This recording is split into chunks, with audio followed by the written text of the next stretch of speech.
सोचिए, आप सुकून से रात को सोने जाएं और जब सुबह आंख खुले तो धरती आग उगल रही हो।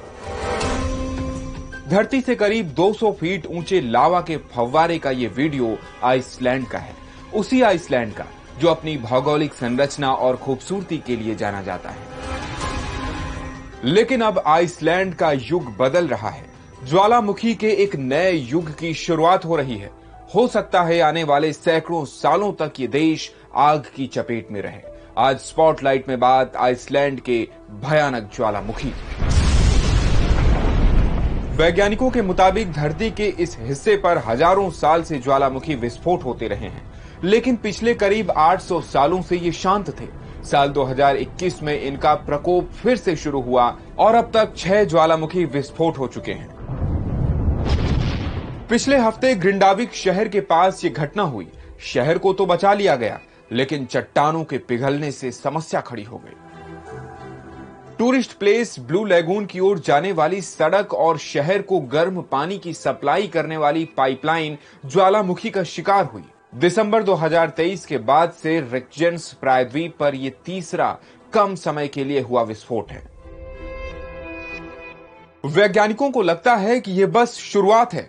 ज्वालामुखी का ये डरावना खेल सैकड़ों साल तक चल सकता है। आइसलैंड में दुनिया के सबसे ज्यादा सक्रिय ज्वालामुखी हैं, क्योंकि ये देश एक भूवैज्ञानिक हॉटस्पॉट के ऊपर है, जहां पृथ्वी के अंदर गहरे गर्म पदार्थ के ढेर हैं।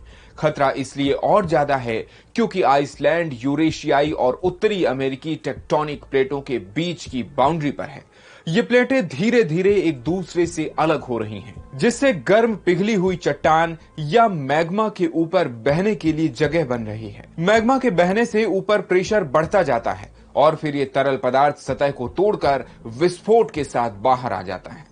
पूरे आइसलैंड में 100 से ज्यादा ज्वालामुखी हैं, जिनमें 30 से ज्यादा एक्टिव हैं। वैज्ञानिकों के मुताबिक पिछली बार 9वीं शताब्दी में आइसलैंड में ज्वालामुखी विस्फोट की शुरुआत हुई, जो 1240 तक रहा। आइसलैंड की चट्टानों पर स्टडी के जरिए वैज्ञानिक अनुमान लगा रहे हैं कि ये 1000 सालों का पैटर्न है। हर 1000 साल बाद ज्वालामुखी रौद्र रूप लेती है।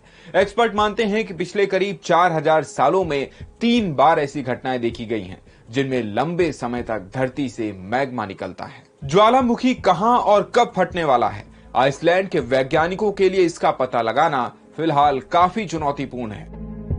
रिपोर्ट्स के मुताबिक हर विस्फोट उनकी स्टडी की दिशा तय करता है। विस्फोट के बाद लावा को शहरों में घुसने से रोकने के लिए इंतजाम किए जा रहे हैं। हालांकि रिक्जेंस प्रायद्वीप में मैग्मा एक बड़े क्षेत्र के नीचे जमा है, जो धरती या चट्टानों की दरारों से फूटता है। ये दरारें मीलों लंबी हो सकती हैं, जिस वजह से खतरा कई गुना बढ़ सकता है।